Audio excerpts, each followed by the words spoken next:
Outagamie County Executive Tom Nelson, thank you for joining us on Up North News. Great, good to be on again. Let's start first by talking about the United States Senate itself, and then why you would want to run and be a part of that organization. Because, Democrats right now run the Senate by the slimmest of margins. It's nominal control, and it's already apparent in some soft spots like the $15 minimum wage, a beefed up Voting Rights Act that might not win final approval. So as a new Senate candidate, I'd like to start with, what's your position on whether the filibuster is a necessary feature to tamp down partisan passions, or is it an impediment to the majority and it needs to go? I think it needs to go. And I've been very clear about that. I mean, if you look at the history of the filibuster, I mean, it came from the Jim Crow era. And for whatever reason, it stayed there by tradition or whatever reason. But I think that we've seen just in the last couple of days, couple of weeks, the need to get rid of it. I mean, there has been a mandate, and you've seen it not just by the election of President Biden in building toward a Democratic majority. As you mentioned, there is a slimmest of margins, but we see across the country that there are referenda where the minimum wage, a $15 minimum wage, has passed overwhelmingly by the people. It gets the U.S. Senate, and the answer is no. Now, we have to work on a couple of Democrats, but at the same time, too, I think that this gives a really good example why I think the filibuster is outdated, that we shouldn't have to that we should not that there should just simply be a simple majority, just as it is in the U.S. House. And then second of all, it's also the need for why we need to not just keep the U.S. Senate, but to build on that majority so we can continue to pass important policy measures like raising the minimum wage to $15 an hour. Let's just hold on the minimum wage for just a moment here for one more question, because a lot of what you're known for and working on deals with some, well-paid jobs in, say, paper mills and other industry. But the minimum wage, I would imagine, matters a lot to a lot of your constituents in the Fox Valley. And what's really at stake for them if a minimum wage hike does or does not happen? It's been almost 10 years since the federal minimum wage was raised. That's too long. Of course, the purchasing power has declined. We have people out there, we are in an economic crisis. We need to have the availability of good paying jobs. The other thing that's not really being talked about is that $15 an hour will then, of course, be a floor, but it's going to cause the upward pressure across the board to raise wages. Whether or not someone is making the minimum wage or already at $15 an hour. So I look at this as a proven tool to raise the standard of living, to be able to show to the extent possible that people are benefiting from the overall gains of the economy. And I think this cannot happen at a better time when we're talking about getting $2,000 survival checks. Another position that I've been clear, not only do I support $2,000 survival checks, but $2,000 survival checks each month until we get through the COVID. So having established that the Senate has some arcane characteristics and a very slim majority for Democrats, tell us why you would want to be a part of all of that and why you chose to run for U.S. Senate in 2022. Well, I'm just a little old pastor's kid from Little Chute, Wisconsin, where I grew up on a blue-collar neighborhood, Carolyn Drive, where it seemed like every dad worked at a paper mill.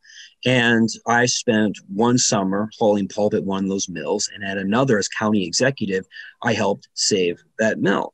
During the summer, I worked in western Wisconsin on my uncle's farm in Clayton and Clear Lake. It was like right on the dividing line, baled hay there. And then during the school year, bus tables at a supper club. And I think if you compare that to Ron Johnson and his world, I think that we need to be able to make the economy work for everyone, and not just people like Ron Johnson, the well-off people, people on Wall Street, folks that are just so disconnected from what is happening to regular Wisconsinites and people across the country. So I'd like to see the economy work for everyone.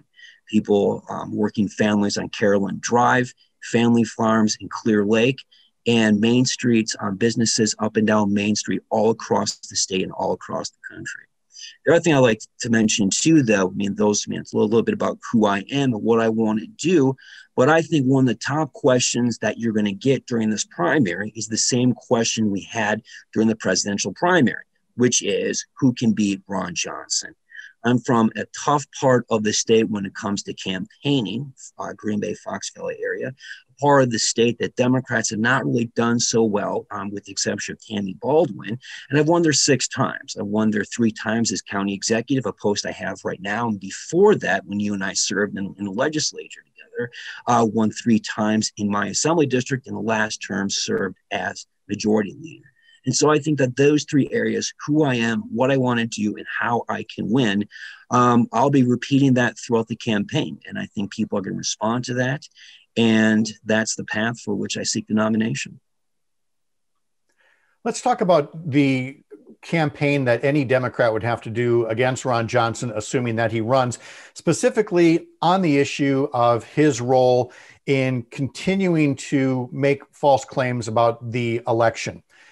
Which side of this fence should a candidate come down on? Either this is something that he should continue to be targeted on because of what it does to undermine confidence in the elections, or is it that spending time on that gives too much oxygen to already disproven claims and takes time away from issues that are important in the everyday lives of voters? That's a great question. And I think that's a kind of question that we've been asking for the last 4 or 5 years, about Donald Trump, how, he stepped in front of a camera, he sent out a tweet that just sucked all the oxygen out of the room. And so that was all that we were focusing on. You're right. I think the more we focus on things discrediting the election, that led to the insurrection. Ron Johnson is responsible for what happened on January 6th. But you're right. The more we spend on it, the more attention it brings to it. So I think that we need to, at some point, try and transition away just from focus on that. But we also want to use that to make it very, very clear about why Ron Johnson is unfit for office. And the other thing, too, though, is one of the biggest challenges when you run for office is to define your opponent before he or she defines you. And with Ron Johnson, he does it himself. So I think that there are just a number of issues. Each day I wake up and there's another thing. There was a story in the New York Times today where he characterized the people who stormed the Capitol on January 6th as a ragtag bunch of people. This is just how checked out. So we need to make that point. But at the same time, too, what this is going to come down to is the question of how can you make the lives better of Wisconsinites? And that means you need to focus on a bread and butter economic message. And that's what I've been trying to do for my campaign. I'm a big supporter of Medicare for all. That's a personal reason for why I support that. My wife is recovering from cancer. My mom had cancer as well. And fortunately for both, they had good health insurance. Today, over 30 million Americans still do not have access to health insurance. That's unacceptable. That is an economic argument because it also goes to economic security. You should not be one slip or fall away from bankruptcy. You should not hesitate to decide, whether you're going to retire or not. So that is a health certificate, a health security. That's an economic security question. And I also support the Green New Deal. That is going to be where economic questions as well as issues related to climate change are going to meet. If we're going to tackle climate change, we have to remake this economy. We have to rebuild this economy, and that's what you get with the Green Deal, to say nothing about how many jobs you're going to create. Let's get to the primary. Obviously, it's early yet. We don't know what the primary field will look like. So a general question I would ask about the Democratic primary is this. We would not be surprised to expect all manner of personal experience, of political experience, of personal wealth, and of geographic location. What to you points to you as being the person who is best suited to come out of what could be a crowded Wisconsin primary? Well, as we all know, or when we served in the legislature together, I kind of got the reputation as someone who likes to work and works kind of hard. And one of the things I did is I spent a lot of time knocking on doors in my service as county executive and in the state assembly, and knocked on 70,000 doors. Obviously, we're not going to be able to knock on doors across the state, but I think what it's going to come down to, it's going to come down to work ethic. It's going to come down to how hard you're going to work. Now, there are some people who are not sure whether they're going to run or not. The U.S. Senate is an office where you know you're going to run. You're either going to run or you're not. This is something I'm serious about.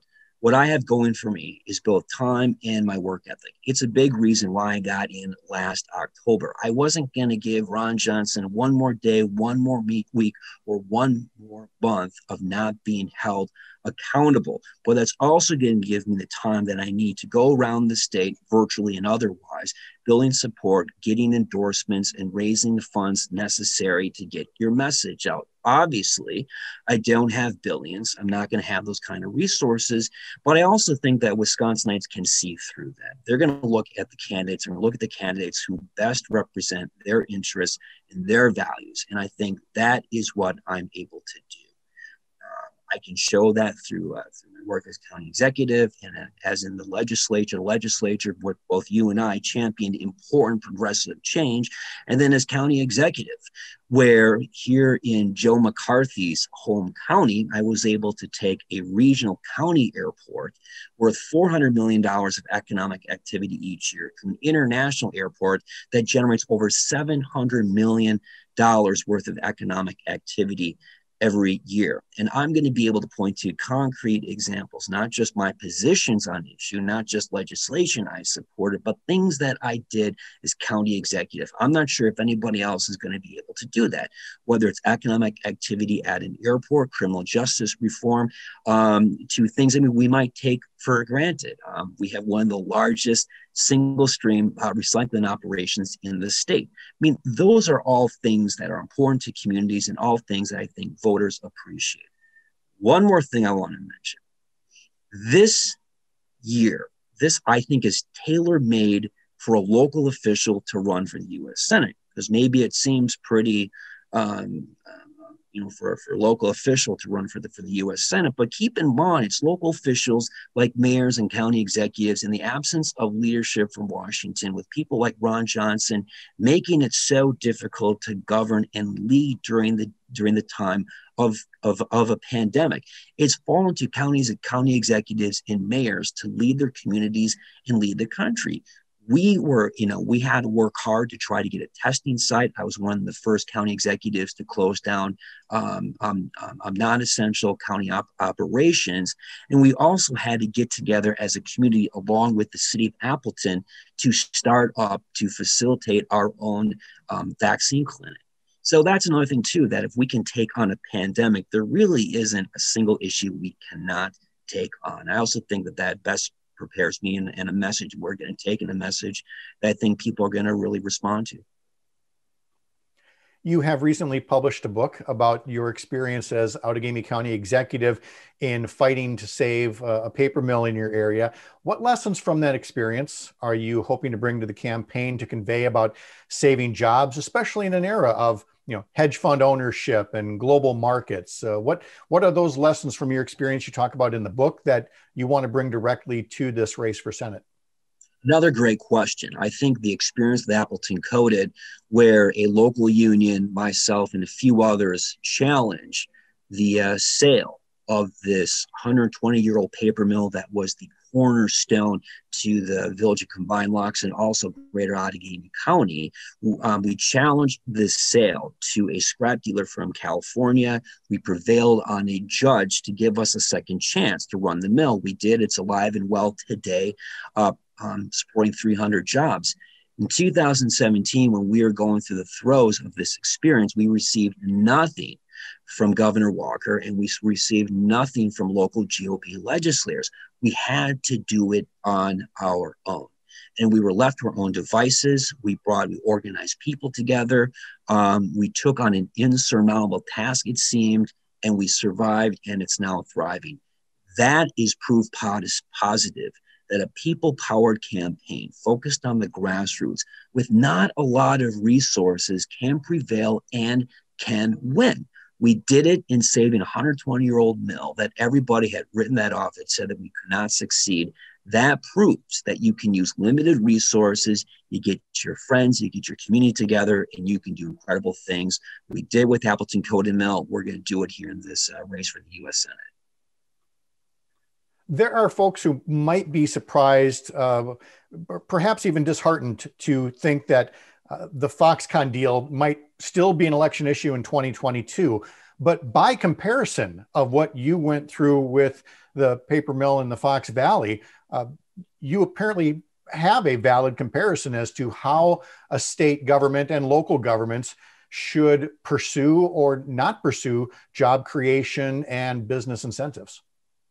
And that's a pretty important plot line through the book, if you will. And it wasn't something that we expected to do on the front end. It just turned out, and it was just remarkable, just absolutely uncanny how the timeline of saving the Appleton Coated Mill and the Foxconn timeline matched up. And there were so well. In fact, there were milestones at each point that matched up within a couple of hours. When it was announced that Appleton Coated was going into receivership, the front page of the Appleton Post-Crescent, above the fold, it said Appleton Coated going to receivership. And then incredibly, on that same page, in the same newspaper, below the fold, it said Assembly OKs $3 billion for Foxconn. The story of Appleton Coated and what we did that fall tracked the events of Foxconn. It showed how you should do economic development. And what we do is you build on your comparative advantage. Wisconsin is a top manufacturing state, but we have established industries like paper that has proven the test of time, that's been around here for 120, 130 years. That's the kind of industry and communities like Combined Locks that we need to invest in. And it really doesn't take that much time or money. Foxconn was set to cost, $3 billion? Not sure where the price tag is up right now. $3 billion. There was a point in the fight to save the mill when there was the court hearing. There was a point where we were short $1 million to put together a deal that would lead to running the mill. $1 million. I mean, that was like 0.001% of the cost of Foxconn. That's a moment where Governor Walker could have come in, any of the local GOP legislators could have come in, and they didn't. So not only is this an example of the type of industry that we need to support, but it is so affordable compared to what they wanted to do with Foxconn. Last question is about where you are in the Fox Valley and its importance in 2022. Because it's what we refer to as a midterm election, where there's no presidential election, but Wisconsin will be electing a U.S. senator and will be electing a governor in 2022. And yet turnout typically goes down in those years. You're right in an area that probably is as key to statewide performance as it comes, not just for a Senate race, but for the governor's race. But why don't you tell me why having a candidate from the Fox Valley is so important, and what that might bring to turnout in a critical pair of elections next year? Right. Well, it's interesting because I clearly remember, and here's a story that explains how important this part of the state is. And I should say all parts of the state are important, of course, but time and again, and this is not just from someone who's local to the Fox Valley or an observer of Wisconsin politics here in the state, but you've seen this validation from across the country. They look at this part of the state as the deciding point for elections. And keep in mind, Democrats don't have to win in the Fox Valley. We just have to do well. But I remember the day or 2 days after the 2012 election, a fellow by the name of Pat Kreitlow called me. And I remember that conversation because he said, you know what? I mean, it was 2012 was supposed to be a great year. And Obama won, Tammy won, but what we did in other offices, Congress, the legislature, and also in certain parts of the state, just said, look, whatever's going on, we have to figure this out. I had the same message from Mike Tate, who was the chair of the party that same. And said, whatever we do, we have got to figure out the Fox Valley. So I think that this is a pretty important selling point. It's the same selling point I did back in 2010 when I ran for lieutenant governor. I was in a crowded primary as well, and we won with an outright majority. I think, part of the reason is that we show that we were very serious. We worked very, very hard, though, but we also were able to, I think, be clear that, look, we need to have someone. It's not a bad thing to have someone from this part of the state, and for a number of reasons, but you hear from Democrats again and again, we need to do better in the Fox Valley. And so that's also something that I bring to the table. Outagamie County Executive Tom Nelson. Tom, thank you again for visiting with us on Up North News. Good to be on.